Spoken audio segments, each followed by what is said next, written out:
Hello दोस्तों, एक बार फिर मैं अभिषेक चावला आपका स्वागत करता हूं आपके और हमारे यूट्यूब चैनल सरकारी नौकरी विद्या मंदिर में, जहां पर हम उन बच्चों की मदद करते हैं जो सरकारी अफसर बनना चाहते हैं और सरकारी नौकरी पाना जिनका सपना है। HCF एंड LCM चैप्टर का ये वीडियो नंबर 6 है, जिसमें मैं HCF के कॉन्सेप्ट के ऊपर 4 क्वेश्चन कराऊंगा। पहला क्वेश्चन इजी होगा और बाकी 3 क्वेश्चन थोड़े टफ होंगे। अब हम इजी क्वेश्चन हमने पिछले वीडियो 5 में भी काफ़ी किए थे, एक इजी क्वेश्चन हम इस वीडियो में भी करेंगे, पर उसके बाद जो 3 क्वेश्चन है वो थोड़े टफ होंगे। और बच्चों में बता दूं कि जितने भी क्वेश्चन मैं अपने वीडियोस में करवाता हूं, लगभग वो सारे के सारे ऑल ऑफ द क्वेश्चंस, लगभग पूरे क्वेश्चंस वो गवर्नमेंट जॉब एग्ज़ाम से ही लिए गए हैं। मैं गवर्नमेंट जॉब एग्ज़ाम्स के क्वेश्चन इसलिए कराता हूं क्योंकि आप गवर्नमेंट जॉब एग्ज़ाम्स की प्रिपरेशन कर रहे हैं, तो एग्जैक्टली जो previous year government job exams में क्वेश्चन आए हैं उनकी प्रैक्टिस करना सबसे समझदारी का काम है, क्योंकि आप उन्हीं की तैयारी कर रहे हैं। आप गवर्नमेंट जॉब एग्ज़ाम्स की तैयारी कर रहे हैं तो प्रीवियस ईयर के गवर्नमेंट जॉब एग्ज़ाम के क्वेश्चन करना ही आपके लिए बेस्ट है। इसलिए मेरे लगभग सारे क्वेश्चन पिछले ईयर के गवर्नमेंट जॉब एग्जाम्स के ही होते हैं, ताकि आपको सही प्रैक्टिस मिल सके। तो आइए बच्चों, वीडियो 6 शुरू करते हैं। पहला एक इजी क्वेश्चन करेंगे, फिर उसके बाद 3 टफ करेंगे। तो पहला क्वेश्चन बच्चों ये है, 2 नंबर दिए हैं P और Q। आपके सामने 2 नंबर दिए हैं P और Q, और आपको इनका HCF बताना है।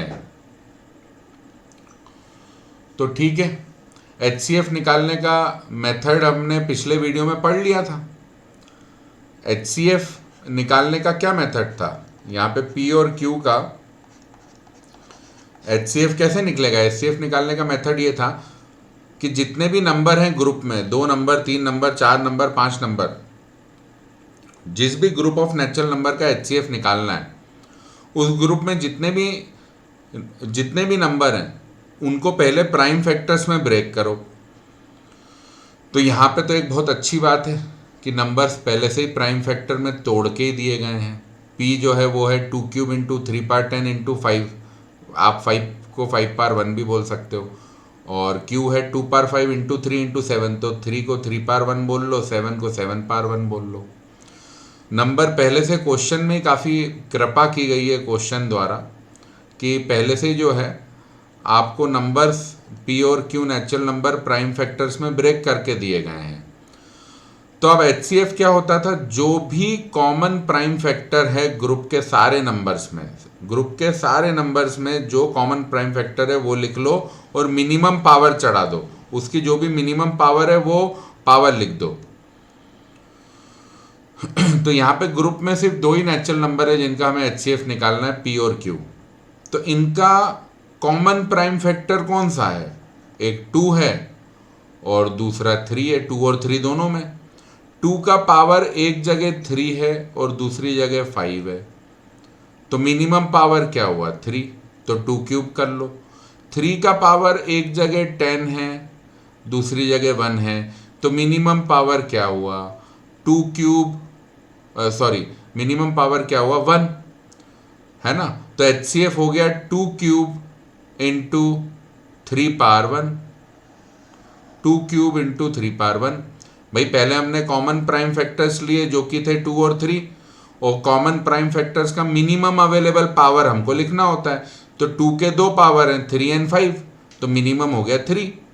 वैसे 3 के 2 पावर है, 3 के 2 पावर है ये 10 और यहाँ पे ये 1, तो हमने मिनिमम पावर लिख लिया 1। तो 2 क्यूब इंटू 3 पावर 1 मतलब ये आ गया 8 इंटू 3, मतलब 24 HCF है। अब यहाँ पे जो ऑप्शंस हैं, यहाँ पे जो ऑप्शन है वो भी सब प्राइम फैक्टर्स के फॉर्म में ही दिए हैं। तो ये रहा 3 पावर 1 इंटू 2 क्यूब, एक ही बात है ना। 2 क्यूब इंटू 3 पावर 1 लिखो, या 3 पावर 1 इंटू 2 क्यूब लिखो, या 3 इंटू 2 क्यूब, एक ही बात है। तो ऑप्शन 2 हमारा HCF हो गया। पिछली बार जो मेथड हमने पढ़ा था सीधे अप्लाई कर दिया। तो ये था इजी क्वेश्चन। आओ थोड़ा सा क्वेश्चन का लेवल बढ़ाते हैं।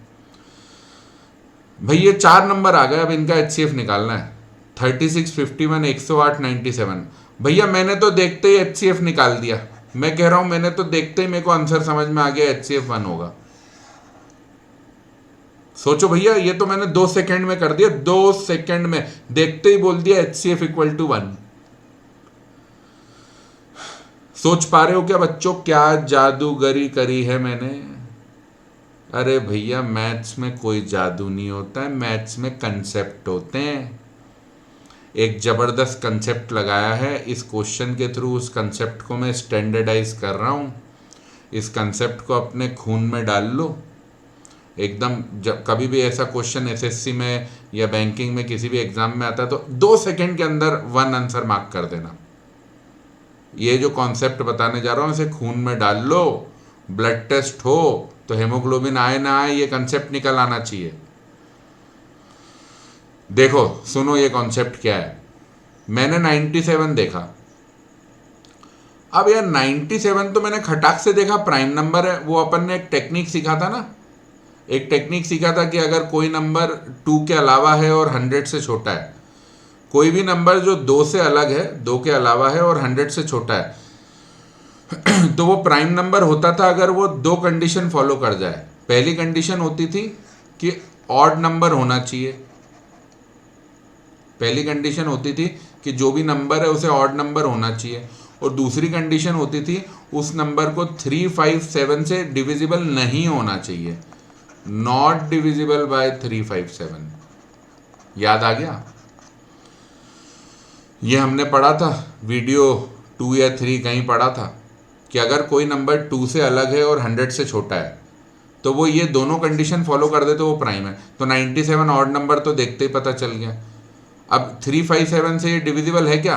देखो भैया 9 + 7 16, सम ऑफ द डिजिट्स हो गया 16 जो कि 3 से डिविजिबल नहीं है, तो 97 भी 3 से डिविजिबल नहीं है। 5 से डिविजिबल होने के लिए एंड में 5 या 0 चाहिए। भैया यहाँ पे 97 के एंड में 5 या 0 है ही नहीं, यहाँ तो एंड में 7 है। 7 से डिविजिबल, भाई 7 10 जा 70, 7 11 जा 7 × 10 कितना होता है 70।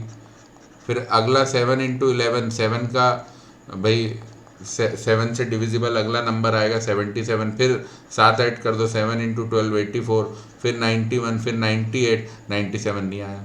तो 7 से भी 97 डिविजिबल नहीं है। तो मतलब 97 ऑड नंबर भी है और 97 357 से डिविजिबल भी नहीं है। मतलब 97 क्या है? 97 एक प्राइम नंबर है साहब। तो अब अगर 97 हमें प्राइम नंबर मिल चुका है तो मतलब फैक्टर्स ऑफ 97 क्या हुए? फैक्टर्स ऑफ 97 तो 2 ही हो सकते हैं, 1 और 97, और कुछ हो ही नहीं सकता। मतलब 97 को प्राइम फैक्टर्स में लिखना है तो ऐसे लिखना पड़ेगा 97 पावर 1, ऐसे ही लिखना पड़ेगा, और कोई फैक्टर है ही नहीं। 97 प्राइम नंबर है, प्राइम नंबर के सिर्फ 2 ही फैक्टर होते हैं, एक 1, एक वो नंबर खुद। तो 97 को लिखना पड़ेगा 97 पावर 1। अब कोई भी ग्रुप ऑफ नेचुरल नंबर है, उस ग्रुप में 4 नंबर हैं या 4 करोड़ नंबर है, हम उस ग्रुप का HCF कैसे निकालते हैं? भाई सारे नंबरों में जो कॉमन फैक्टर होते हैं उनको लिखते हैं और सबका मिनिमम पावर रख देते हैं, और ऐसे जितने भी प्राइम फैक्टर का पावर, जो भी मिनिमम अवेलेबल पावर है, इन सब का मल्टीप्लिकेशन करके HCF आ जाता है। अब देखो 97 36 या 51 का फैक्टर तो हो नहीं सकता, 36 और 51 तो खुद 97 से छोटे हैं। 108 की बात करें तो 97 किसका फैक्टर है? चलो 97 × 1 जा 97 × 1 97 है। अब 97 × 2 तो बहुत बड़ा नंबर आ जाएगा ना। अगर एग्जैक्ट बात करें तो इसको दुगना कर दो तो 194 आ जाएगा वो। तो 108 भी फैक्टर नहीं हो सकता ना 97 का, क्योंकि 108 97 का सॉरी उल्टा बोल दिया मैंने। 97 108 का भी फैक्टर नहीं हो सकता ना, क्योंकि 97 108 का फैक्टर तभी होगा जब 97 इंटू सम नेचुरल नंबर 108 हो जाए। तो 97 × 1 97 है, 97 × 2 सीधे पहुंच गया 194, तो 108 तो बीच में रह ही गया। 97 इंटू सम नेचुरल नंबर 108 तो नहीं हो पा रहा है, तो 97 108 का फैक्टर भी नहीं हो सकता, और 36 और 51 का तो इसलिए नहीं हो सकता, वो तो 36 और 51 तो 97 से छोटे हैं। 97 किसी नंबर का फैक्टर है तो वो या तो 97 होगा या फिर 97 इंटू 2 इंटू 3 या 97 इंटू सम नेचुरल नंबर होगा, तो 97 से बड़ा ही होगा ना। तो 36 51 का फैक्टर तो 97 हो नहीं सकता, 108 का हमने चेक कर लिया नहीं है, तो मतलब 36 51 108 इनके प्राइम फैक्टर ब्रेकेज में, मतलब इनको अगर हम प्राइम फैक्टर में ब्रेक करेंगे तो 97 कहीं नहीं आना, तो मतलब 36 51 108 इनको प्राइम फैक्टर्स में ब्रेक करेंगे तो 97 मिलना नहीं है, और जो चौथा नंबर है 97 ये तो 97 पावर 1 है, ये तो 97 पावर 1 है, इसमें सिर्फ एक ही फैक्टर है 97, तो मतलब चारों नंबर 36 51 108 है 97, चारों का कोई प्राइम फैक्टर कॉमन ही नहीं है। तो ऐसे केस में जब चारों नंबर का कोई भी प्राइम फैक्टर कॉमन नहीं है, तो ऐसे केस में मतलब मैं बोल सकता हूँ ना, चारों नंबर का सिर्फ एक कॉमन फैक्टर है, वो है 1 से तो हर नेचुरल नंबर डिविजिबल होगा, तो मतलब इन चारों का HCF हो गया 1। तो जब भी आप कोई प्राइम नंबर देख लो, जो भी आपको ग्रुप ऑफ नेचुरल नंबर दिया है जिसमें 3 नेचुरल नंबर है या 4 नेचुरल नंबर है या 5 है, आप जैसे ही कोई प्राइम नंबर देख लो तो पहले आप उसको लिख लो, पहले आप उसको लिख लो। अब क्योंकि प्राइम नंबर का तो 1 के अलावा आपको सिर्फ एक ही फैक्टर मिलना है, वो नंबर खुद। अब आप चेक कर लो कि ये फैक्टर बाकी सारे नंबर का है या नहीं है। अगर ये नंबर बाकी सारे नंबर का फैक्टर है, अगर ये नंबर बाकी सारे नंबर का फैक्टर है तो ये नंबर खुद HCF हो जाएगा, और अगर ये नंबर बाकी सारे नंबर का फैक्टर नहीं है तो मतलब कॉमन फैक्टर कोई मिलेगा ही नहीं, तो HCF 1 होना पड़ेगा। चलो एक एग्जांपल और यहाँ पे मैं अभी ले लेता हूँ। मान लो ये 3 नंबर है, ये 3 नंबर है, ठीक है, इनका HCF निकालना है। तो अब देखो 13 देखते ही प्राइम नंबर दिख गया, 13 जो है वो प्राइम नंबर है, तो 13 को कैसे लिखना पड़ेगा, 13 पावर 1, 13 को कैसे लिखना पड़ेगा, 13 पावर 1। तो जैसे ही एक प्राइम नंबर दिख गया तो मैंने क्या बोला, क्या करने का भाई, जो 13 जो प्राइम नंबर है चेक करो कि वो दूसरे नंबरों का फैक्टर है या नहीं ग्रुप में। 39 का फैक्टर होगा क्या 13, हाँ होगा, 39 13 इंटू 3 है, 52 भी 13 इंटू 4 है, हाँ तो 13 52 का भी फैक्टर है, तो 13 एक अकेला कॉमन फैक्टर मिल रहा है ना, जो प्राइम नंबर खुद है, बस यही एक कॉमन फैक्टर मिल रहा है, और इसकी मिनिमम पावर तो 1 ही होनी है, ये रही, तो यहाँ पे HCF 13 हो गया।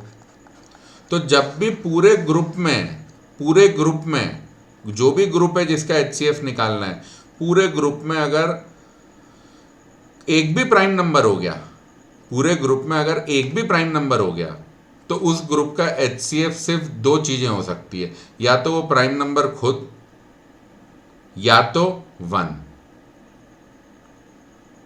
अगर वो प्राइम नंबर जो ग्रुप में कोई भी एक नेचुरल नंबर मान लो प्राइम हो गया, अगर वो प्राइम नंबर ग्रुप के बाकी सारे नंबर का फैक्टर है तो पूरे ग्रुप का HCF वही प्राइम नंबर हो जाएगा, और अगर वो प्राइम नंबर ग्रुप में किसी एक भी नंबर का फैक्टर नहीं हो पाया तो फिर उस पूरे ग्रुप का HCF 1 हो जाएगा। तो मतलब समझने की बात यह कि हमको कितना भी बड़ा ग्रुप दे दिया जाए, हमें कितना भी बड़ा ग्रुप दे दिया जाए, और अगर उसमें एक भी हमें प्राइम नंबर दिख गया, मतलब हमारा काम बहुत सिंपल हो गया, हमारा काम बेहद सिंपल हो गया। हमको समझ में आ गया, एक भी प्राइम नंबर दिखते ही हमको यह समझ आ जाएगा कि अब उस ग्रुप का HCF या तो वो प्राइम नंबर होगा या तो 1 होगा। कोई भी ग्रुप है उसमें एक भी प्राइम नंबर दिख गया तो आप क्या करो, आप चेक करो कि वो प्राइम नंबर ग्रुप के बाकी सारे नेचुरल नंबर का फैक्टर है क्या, अगर है तो वो प्राइम नंबर पूरे ग्रुप का HCF हो गया, और अगर नहीं है तो उस ग्रुप का HCF 1 हो गया। अब इसमें अगर कोई गवर्नमेंट जॉब एग्जाम में भाई बहुत ही ज़्यादा टफ क्वेश्चन पूछने का किसी का मन कर गया, तो वो आपसे टफ क्वेश्चन ऐसे पूछ लेंगे कि जैसे ये क्वेश्चन, फाइंड HCF ऑफ 7 11, 1385, 423, लो गंदगी मचा, 792, 868, 318, 592। खूब डर लग रहा है ना? डर लगना चाहिए, बहुत आसान क्वेश्चन है। पर इन कितने नंबर दे दिए मैंने? इन 8 नंबरों का हाईएस्ट कॉमन फैक्टर HCF निकालना है। ठीक है, अब देखो यार, 7 प्राइम नंबर दिख गया, 7 इज अ प्राइम नंबर। अब प्राइम नंबर दिखते ही हम क्या करते हैं? ये चेक करते हैं कि वो प्राइम नंबर क्या बाकी सारे नेचुरल नंबर का फैक्टर है जो भी ग्रुप में दिए हैं। यार 7 तो 11 का ही नहीं हो पाएगा, क्योंकि 11 खुद प्राइम नंबर है। तो 11 का फैक्टर सिर्फ 1 और 11 होगा, 7 हो ही नहीं पाएगा। तो हमारी क्या बात हुई थी? कोई भी प्राइम नंबर जैसे ही दिखा ग्रुप में, चाहे कितना भी बड़ा ग्रुप है, तो अब उस ग्रुप का HCF दो ही चीज हो सकती है, या तो वो प्राइम नंबर खुद या तो 1। तो वो कैसे डिसाइड होता है? हम क्या करते हैं भाई, जो भी प्राइम नंबर दिखा हम चेक करते हैं कि ग्रुप के बाकी नेचुरल नंबर क्या उस प्राइम नंबर, ग्रुप के बाकी नेचुरल नंबर का भी वो प्राइम नंबर फैक्टर है क्या। मैं रिपीट कर रहा हूँ, कोई भी प्राइम नंबर दिखते ही क्या करना है, ये चेक करना है कि ग्रुप के बाकी नेचुरल नंबर का वो प्राइम नंबर फैक्टर है क्या। तो जैसे 7 प्राइम नंबर दिखा, मैंने कोशिश करी ये देखने की कि जो ग्रुप के बाकी नेचुरल नंबर है उनका फैक्टर 7 है क्या। तो अगला 11 खुद प्राइम था, 11 का फैक्टर 7 नहीं है। अगर 7 ग्रुप के बाकी सारे नेचुरल नंबर का फैक्टर हो जाता तो इस ग्रुप का HCF 7 हो जाता। पर हमने सेकेंड नंबर ही देखा कि वो भी एक प्राइम नंबर है और 7 11 का फैक्टर नहीं है, 7 11 का फैक्टर नहीं है। तो यही बात खत्म हो गई, इस पूरे ग्रुप का HCF 1 आना है, आगे कुछ चेक करने की जरूरत ही नहीं है। मैंने बोल दिया ना, ग्रुप में जैसे ही कोई प्राइम नंबर दिखे तो प्राइम अफेक्ट लगेगा। प्राइम अफेक्ट मतलब क्या? फिर से रिपीट कर रहा हूं, कोई भी ग्रुप में प्राइम नंबर दिखे तो आपको अब ये चेक करना है, ग्रुप में जैसे ही कोई प्राइम नंबर दिखे आपको ये चेक करना है कि वो प्राइम नंबर ग्रुप के बाकी सारे नेचुरल नंबर का फैक्टर है क्या। अगर वो प्राइम नंबर ग्रुप के बाकी सारे नेचुरल नंबर का फैक्टर है तो अब वही पूरे ग्रुप का HCF है। चाहे ग्रुप में कितने भी नंबर हो, कोई फर्क नहीं पड़ता। ग्रुप में 50 नंबर है, आपने चेक किया वो प्राइम नंबर बाकी 49 नंबर का फैक्टर है, तो अब पूरे ग्रुप का HCF वही होना है। और अगर एक भी नंबर ऐसा मिल गया जिसका वो प्राइम नंबर फैक्टर नहीं है तो HCF 1 होना है। तो यहाँ पे 7 प्राइम नंबर था, तो मैं चेक करने के लिए गया कि 7 बाकी जितने नेचुरल नंबर हैं ग्रुप में उन सब का फैक्टर है या नहीं। दूसरे 11 पे मुझे पता चल गया कि 7 उसी का नहीं है, मैंने आगे चेक करने की जरूरत ही नहीं समझी, है ही नहीं जरूरत। तो मतलब 7 सबका कॉमन फैक्टर हो ही नहीं सकता, तो कॉमन फैक्टर सिर्फ 1 ही हो पाएगा। तो जैसे ही कोई प्राइम नंबर दिखा तो आपको ये चेक करना है कि बाकी नेचुरल नंबर का वो प्राइम नंबर फैक्टर है क्या। अगर है तो HCF वही प्राइम नंबर हो जाएगा, और एक भी नंबर जैसे ही मिल गया जिसका वो प्राइम नंबर फैक्टर नहीं है, सीधे HCF पूरे ग्रुप का 1। तो यहाँ पे क्या खतरनाक ग्रुप दे रखा था आपको, 8 नंबर दे रखे थे, पर ये 5 सेकेंड में सॉल्व हो गया। 7 प्राइम नंबर देखा, उसकी बाकी नंबर की डिविजिबिलिटी चेक करने गए 7 से, बाकी नंबर फैक्टर होना चाहिए, जैसे ही सेकेंड नंबर चेक किया नहीं मिला, खत्म, HCF 1। तो मुझे उम्मीद है कि ये प्राइम नंबर वाला जो स्पेशल कॉन्सेप्ट मैंने दिया है आपको, ये बहुत बढ़िया से क्लियर हो गया होगा। और यहाँ पे ये जो मैंने बोला है ये तो एक चीज़ है ही, और इसी का एक एक्सटेंशन भी दे दूँ कि जैसे ही आपको ग्रुप में 2 प्राइम नंबर दिख गए, 2 प्राइम नंबर दिख गए, तो गारंटी लिख लो HCF 1 होगा।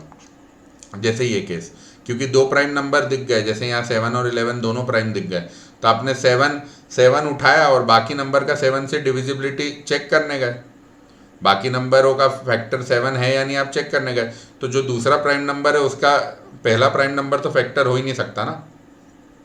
किसी भी प्राइम नंबर का फैक्टर तो 1 और वो खुद प्राइम नंबर ही हो सकता है, किसी एक प्राइम नंबर का फैक्टर दूसरा प्राइम नंबर तो हो ही नहीं सकता। जैसे यहाँ पे 7 और 11 दोनों प्राइम है, तो आपने जैसे ही 7 देखा तो आप बाकी नेचुरल नंबर के लिए चेक करने गए कि 7 उनका फैक्टर है या नहीं, अरे दूसरा नंबर प्राइम है, हो ही नहीं सकता 7 फैक्टर, तो खटाक से HCF 1 आ गया।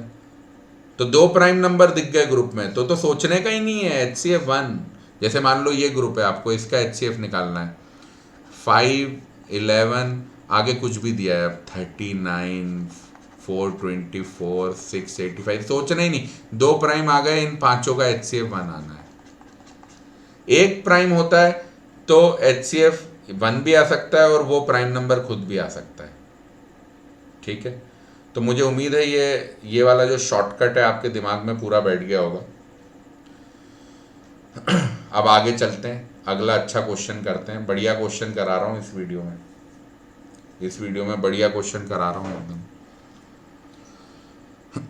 The maximum number of students among whom 1000 pens and 910 pencils can be distributed in such a way that each student gets same number of pens and same number of pencils।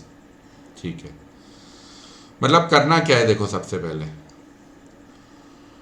पहले तो यार ये maximum शब्द भूल जाओ यार, इसको मैं काट दे रहा हूँ कुछ देर के लिए, इसको भूल जाओ, काट दे रहा हूँ इसको, मैं काट दो पूरा बढ़िया से।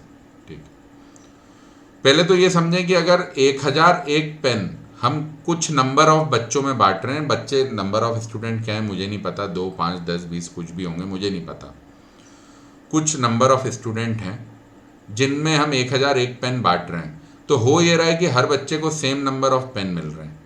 तो पहले तो अपन ये समझें कि अपन कोई भी चीज़, पेन, पेंसिल, एप्पल, मैंगो, केला, हम कुछ भी अगर कुछ नंबर ऑफ स्टूडेंट्स में बांट रहे हैं, तो पहले तो हम ये समझें कि ऐसा कब पॉसिबल है कि जो भी चीज़ हम बांट रहे हैं सबको बराबर मिले, है ना, जो भी चीज़ हम बांट रहे हैं सबको बराबर मिले, ऐसा कैसे पॉसिबल है। अपन छोटा नंबर लेते हैं, मान लो यार 8 मैंगो है। अब मान लो 8 मैंगो है और 2 स्टूडेंट हैं, तो ठीक है ना, 4 + 4 बराबर मिल जाएगा। 4 स्टूडेंट हैं तो कैसे, सबको 2-2 दे दो भाई, पर 3 स्टूडेंट हैं तो दिक्कत हो जाएगी यार। देखो, तीनों को 1-1 दे देते हैं पहले, फिर 1-1 और दे देते हैं, अब 6 तो बढ़ गए, 2 बचे, अब 2 मैंगो को 3 लोगों में बराबर कैसे बांट सकते हैं, बट ही नहीं सकता। तो मतलब 8 मैंगो 2 बच्चों में बराबर बढ़ गए, 4 बच्चों में बराबर बढ़ गए, पर 3 बच्चों में बराबर नहीं बढ़ पाए। ऐसा क्यों हुआ, क्योंकि 8 2 × 4 है, मतलब 2 इज फैक्टर ऑफ 8, 8 4 × 2 भी है, 4 इज ऑल्सो फैक्टर ऑफ 8, पर 8 3 × सम नेचुरल नंबर नहीं है, 3 8 का फैक्टर नहीं है। तो इसीलिए 3 बच्चों में 8 चीज़ें, 8 मैंगो बराबर नहीं बट पाए। तो मतलब 8 मैंगो अपने को बराबर बांटने हैं तो बच्चे कितने होने चाहिए, ऐसा नंबर होना चाहिए बच्चों का जो 8 का फैक्टर हो, 8 जिससे कंप्लीटली डिविजिबल हो। तो 8 2 से डिविजिबल है, 2 8 का फैक्टर है, 4 भी 8 का फैक्टर है। ठीक है, तो इसलिए 8 मैंगो 2 बच्चों में बराबर बढ़ गए, 8 मैंगो 4 बच्चों में भी बराबर बढ़ गए, पर 3 8 का फैक्टर नहीं है, 8 3 से डिविजिबल नहीं है, तो 8 मैंगो 3 बच्चों में बराबर नहीं बढ़ पाए। वही कहानी यहाँ पर है, 1001 पेन अगर किसी नंबर ऑफ स्टूडेंट्स में बराबर तरीके से बंट पा रहे हैं, मतलब सबको सेम नंबर ऑफ पेन मिल रहे हैं, तो ये कब पॉसिबल है कि मान लो नंबर ऑफ स्टूडेंट्स n है, नंबर ऑफ स्टूडेंट्स n है, तो n is factor of 1001, n 1001 का फैक्टर होना चाहिए, तभी 1001 पेन n बच्चों में बराबर बंट सकते हैं। अब इन n बच्चों में 910 पेंसिल भी बराबर तरीके से बंट पा रही है, सबको बराबर पेंसिल मिल रही है, तो n जो है वो 910 का भी फैक्टर होना चाहिए। तो मतलब मैं क्या बोल सकता हूं, n जो है वो 1001 और 910 दोनों का फैक्टर है, तो मतलब n is common factor of 1001 and 910, n common factor हो गया दोनों का। तो मतलब अगर 1001 पेन और 910 पेंसिल कोई n नंबर ऑफ स्टूडेंट्स में बंट रहे हैं और ऐसा हो रहा है कि पेन और पेंसिल दोनों बराबर तरीके से बंट रहे हैं, हर बच्चे को सेम नंबर ऑफ पेन मिल रहे हैं, सेम नंबर ऑफ पेंसिल मिल पा रही है, तो मतलब हमने ये प्रूव कर दिया कि n जो है वो कॉमन फैक्टर ऑफ 1001 एंड 910 है। अब क्वेश्चन में अब ये नहीं पूछा था कि पॉसिबल वैल्यूज ऑफ n क्या है। कॉमन फैक्टर तो हो सकता है ना 1001 और 910 के एक से ज़्यादा कॉमन फैक्टर आ जाए, ये तो पॉसिबल है ना कि 1001 और 910 के जो कॉमन फैक्टर है वो एक से ज़्यादा आ जाए, तो n की एक से ज़्यादा पॉसिबल वैल्यू हो जाएगी। पर यहाँ क्वेश्चन में था मैक्सिमम, यहाँ क्वेश्चन में था मैक्सिमम, तो मतलब हमें n की मैक्सिमम वैल्यू चाहिए। तो मतलब n एक कॉमन फैक्टर है 1001 और 910 का, और अब कॉमन फैक्टर तो एक से ज़्यादा भी हो सकते हैं, ठीक है। तो जो जितने भी कॉमन फैक्टर्स हैं 1001 और 910 के, वो सब पॉसिबल वैल्यू ऑफ n है। पर उन कॉमन फैक्टर्स में मुझे सबसे बड़ा कॉमन फैक्टर चाहिए, हाईएस्ट कॉमन फैक्टर चाहिए। तो मतलब मैं ऐसा बोल सकता हूँ ना, मेरे क्वेश्चन वाला n HCF ऑफ 1001 और 910 है। तो मतलब इस सवाल का जवाब HCF ऑफ 1001 एंड 910 होना है। तो ठीक है, निकाल लेते हैं। अब 1001 तो बड़ा नंबर है, मेरे को तो नहीं दिख रहा कैसे ये सिंप्लीफाई होगा। 2 से तो जाएगा नहीं, ऑड नंबर है, 3 से भी नहीं जाएगा, सम ऑफ डिजिट 2 है। अगला प्राइम नंबर 5 से भी नहीं जाएगा, एंड में 5 या 0 नहीं है। 7 से जाएगा, 7 से शायद जाएगा, देख लेते हैं एक बार। 7 से डिवाइड करते हैं 1001, ये 10, 7 1 जा 7, फिर 0 उतार लो यार, 0 को नीचे उतार लो, 7 4 जा 28, हाँ फिर हो गया, ये आ गया रिमाइंडर 0, 143, ठीक है 143। हाँ 143 तो मुझे दिख रहा है, अब 11 से जाएगा भाई, 11 इंटू 10 110 होता है, फिर अगला 121, 132, 143 और 13 खुद प्राइम नंबर है। तो 1001 मेरे को दिख गया भैया, 1001 है 7 इंटू 11 इंटू 13, मतलब इसको इस फॉर्म में लिखेंगे, अपने वाले फॉर्म में, 7 power 1 into 11 power 1 into 13 power 1, ठीक है।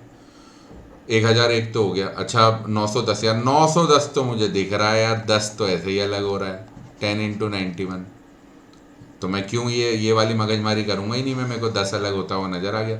अब 10 तो लिख नहीं सकते, प्राइम फैक्टर्स में लिखना है, तो 10 को भी प्राइम फैक्टर्स में 2 इंटू 5, और 91 होता है 7 इंटू 13, तो मतलब 910 क्या हो गया, 2 पावर 1, 5 पावर 1, 7 पावर 1, 13 पावर 1, तो भैया ये 910 हो गया, और साहब ये हो गया 1001। अब इन दोनों का HCF अपनी बात हुई थी, आंसर होगा। तो HCF कैसे निकलता है, कॉमन फैक्टर्स की मिनिमम पावर ले लेते हैं। कॉमन फैक्टर 2 है क्या, नहीं है, 5 है क्या, नहीं है, 7 और 13 है, तो 7 और 13 और दोनों की मिनिमम पावर, दोनों में पावर 1 ही है, मिनिमम पावर 1 ही हो जाएगी। तो ये आ गया 91, तो आंसर होना चाहिए 91। लो भाई ऑप्शन 1। मुझे उम्मीद है ये बहुत बढ़िया लगा होगा क्वेश्चन, इस क्वेश्चन में काफ़ी जान लगी है। HCF का बहुत ही one of the best possible question है ये। और जो भी गवर्नमेंट जॉब एग्ज़ाम होते हैं उसमें जो कई बार सेकेंड राउंड एग्ज़ाम होते हैं, जो भी प्रीलिमिनरी एग्ज़ाम होता है, फर्स्ट एग्ज़ाम होता है, प्राइम एग्ज़ाम होता है, तो प्रीम्स के बाद जो एडवांस होता है कई बार, तो उसमें इस टाइप के क्वेश्चन ज़रूर आ सकते हैं। और इसके अलावा मैथ्स का मज़ा भी मिलता है। मैथ्स एक सब्जेक्ट, मज़ेदार सब्जेक्ट, दिमाग खोल के रख देता है, तो मुझे उम्मीद है आपका दिमाग खुल गया होगा।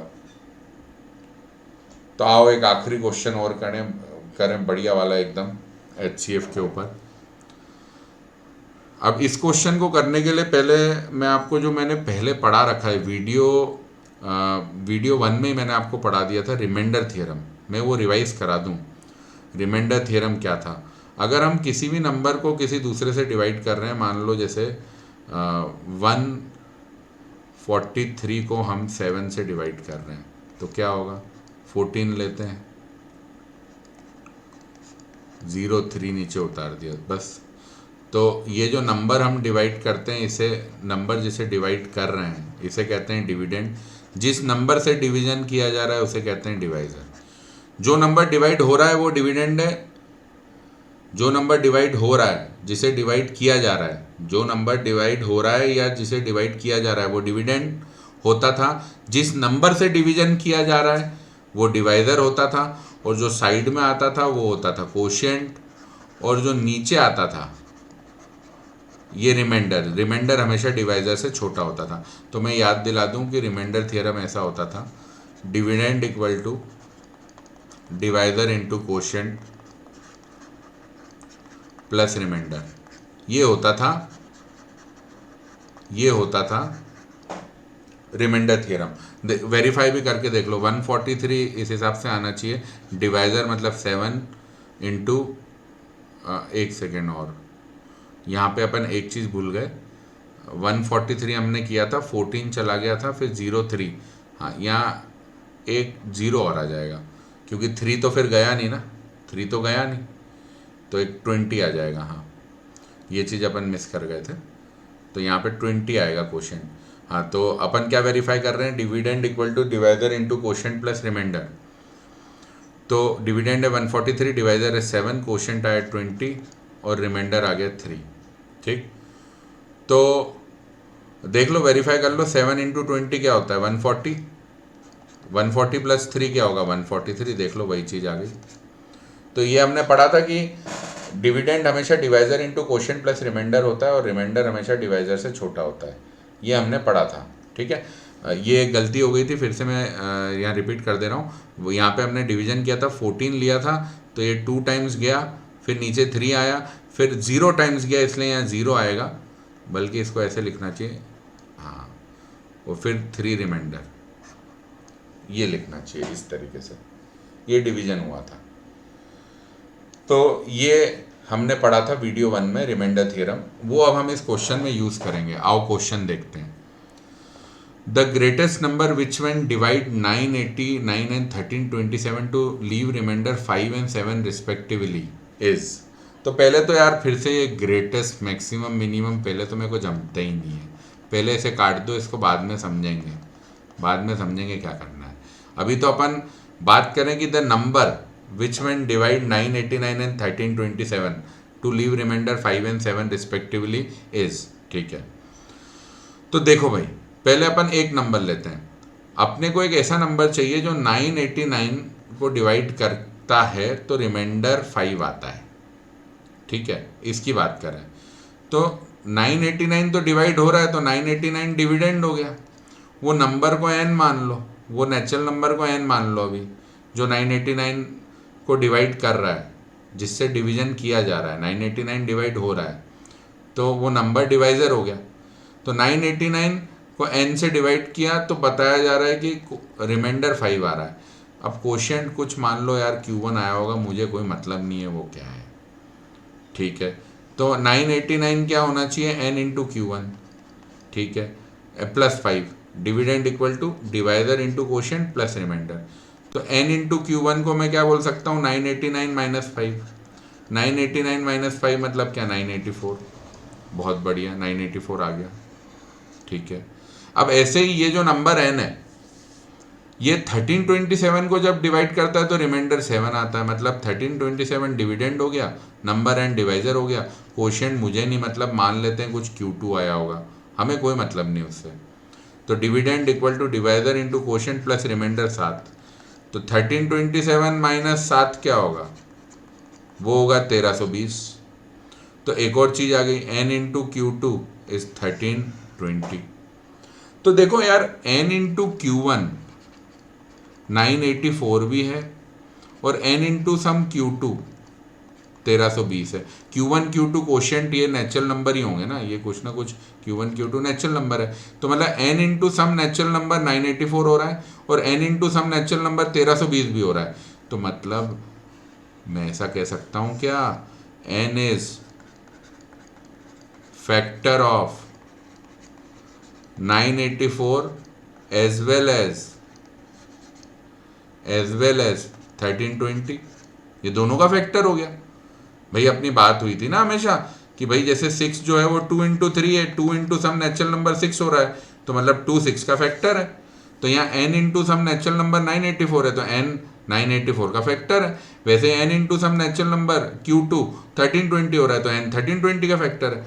तो मतलब n क्या है, n is common factor, n is common factor of 1320 and 984। ये बात हो गई। n is common factor of 1320 and 984। तो अब 1320 और 984 के तो बहुत सारे कॉमन फैक्टर हो सकते हैं, ठीक है। तो जितने भी कॉमन फैक्टर हैं वो सब n की पॉसिबल वैल्यू हैं। 1320 और 984 का कोई भी कॉमन फैक्टर लो और उसको n रख दो, तो आपको ऐसे ही नंबर मिलेगा जो 989 को डिवाइड करने पे 5 रिमाइंडर देगा, 1327 को डिवाइड करने पे 7 रिमाइंडर देगा। आप 1320 और 984 का कोई भी कॉमन फैक्टर को n के बराबर रख दो, तो n आपको ऐसे ही नंबर मिलेगा जो 989 को जब डिवाइड करेगा तो रिमाइंडर 5 आएगा, और जब 1327 को डिवाइड करेगा तो रिमाइंडर 7 आएगा, ठीक है। पर अब हमें तो ऐसा ग्रेटेस्ट पॉसिबल n चाहिए ना, ये ग्रेटेस्ट शब्द को पिक्चर में वापस ले आते हैं। हमें ऐसा ग्रेटेस्ट पॉसिबल n चाहिए, मतलब हमें n common factor of 1320 and 984, sorry n हमें कॉमन फैक्टर ऑफ 1320 एंड 984 तो चाहिए, पर साथ में ग्रेटेस्ट भी चाहिए, हाईएस्ट चाहिए। तो मतलब n हमें highest common factor of 1320 and 984 चाहिए, वही हमारा आंसर हो जाएगा। हमें ऐसा ग्रेटेस्ट n चाहिए, n कॉमन फैक्टर ऑफ 1320 984 होगा तो मेरा काम हो जाएगा। 989 को n से डिवाइड करूंगा तो रिमाइंडर 5 आएगा, 1327 को n से डिवाइड करूंगा तो रिमाइंडर 7 आ जाएगा, ठीक है, मेरा काम हो जाएगा। पर मेरे को ऐसा ग्रेटेस्ट नंबर चाहिए, तो मतलब जितने भी कॉमन फैक्टर्स हैं 1320 984 उसमें ग्रेटेस्ट कॉमन फैक्टर मतलब हाईएस्ट कॉमन फैक्टर आंसर होना चाहिए। तो मतलब n जो भी मेरा आंसर है वो क्या होना चाहिए, HCF ऑफ 1320 एंड 984। तो यार 1320 क्या होगा, 1320 यहाँ कोने में कर लेते हैं, बड़ा नंबर है, 2 से शुरू हो जाओ। आधा कर दो यार इसका, 1300 का आधा क्या होता है 650, और 20 का आधा 10, तो 650 प्लस 10 660, और आधा करो 330। बस यार अब और तो मैं नहीं करूँगा, मेरे को तो दिख गया 330 मतलब 10 इंटू 33 मतलब क्या, और 10 को लिख लो 2 इंटू 5, प्राइम में लिखना है सब, और 33 हो गया 3 इंटू 11। तो आओ भाई यहाँ पे 1320 क्या आ गया, 2 क्यूब 5 पार, 2 के बाद 3 लिखते हैं, 5 बाद में लिखेंगे, 2 क्यूब 3 पार 1 5 पार 1 11 पार 1, ये हो गया 2 क्यूब 3 पार 1 5 पार 1 11 पार 1। ऐसे ही 984 को कर लो, आओ 984 यहाँ ऊपर कर लेते हैं, 984 यहाँ ऊपर कर लेते हैं, ये 2 से गया तो 900 का आधा कर लो, 900 प्लस 84 लिख लो, 900 का आधा 450 होता है, 84 का 42, 450 प्लस 42 492, फिर 2 से कर लो। अब ये इसको 492 को देखो 500 माइनस 8, 500 का आधा 250, 8 का आधा 4, तो 250 माइनस 4 246, और 2 से कर लो तो 246 का आधा 200 का आधा 100, 46 का 23 तो 123। अरे ये तो 3 से जा रहा है, 3 इंटू 41 है, और 41 तो प्राइम नंबर होता है यार। 41 देखो ऑड नंबर है, 41 3 से नहीं जाएगा, 4 प्लस 1 5 है, डिविजिबल बाय 3 नहीं है, 41 5 से भी डिविजिबल नहीं है, एंड में 5 है 0 नहीं है, 7 5 जा 35 7 6 जा 42, ये प्राइम हो गया। तो भाई 984 क्या हो गया, 2 क्यूब 3 पार 1 इंटू 41 पार 1। अब इन दोनों का 984 1320 का HCF क्या आ जाएगा, HCF क्या आएगा बताओ। HCF आएगा, इसमें पहले 2 लेंगे, 2 का मिनिमम पावर क्या है, दोनों में 3 है, ठीक है, 3 लेंगे, फिर 3 भी कॉमन फैक्टर है। HCF ऐसे लेते हैं ना, कॉमन प्राइम फैक्टर और उसका मिनिमम पावर, तो 3 भी कॉमन प्राइम फैक्टर है, उसका मिनिमम पावर क्या है 1 है। 5 कॉमन फैक्टर है ही नहीं, 11 है ही नहीं, 41 दोनों में है ही नहीं, 5 11 41 दोनों में है ही नहीं, तो वो लेंगे ही नहीं। तो HCF आ गया 2 क्यूब इंटू 3 पार 1 मतलब 24, ये आ गया ऑप्शन 3, मजे करो। तो ये बहुत ही बढ़िया क्वेश्चन था, ये जो मैंने क्वेश्चन कराया है ये मतलब टफेस्ट क्वेश्चन अगर किसी गवर्नमेंट जॉब एग्जाम में HCF के कॉन्सेप्ट आएगा तो ये ऑलमोस्ट टफेस्ट क्वेश्चन है, इससे टफ नहीं आ सकता, ठीक है। हालांकि मैं एक सलाह और दूंगा, जब भी पेपर होता है पेपर में टफ क्वेश्चन कभी नहीं करने चाहिए, क्योंकि देखो कोई भी पेपर है, मान लो उसका कट ऑफ 50% है या 60% है या ज़्यादा से ज़्यादा 70% है उसकी कट ऑफ, 1 मिनट के लिए एग्जाम्पल ले रहा हूँ मैं, 80 भी हो सकती है, पर जो भी है, मेरा कहने का ये मतलब है कि अगर 70% किसी पेपर की कट ऑफ है तो मतलब 30% क्वेश्चन अगर मैं छोड़ दूं तो भी मेरा एग्जाम में सिलेक्शन हो जाएगा।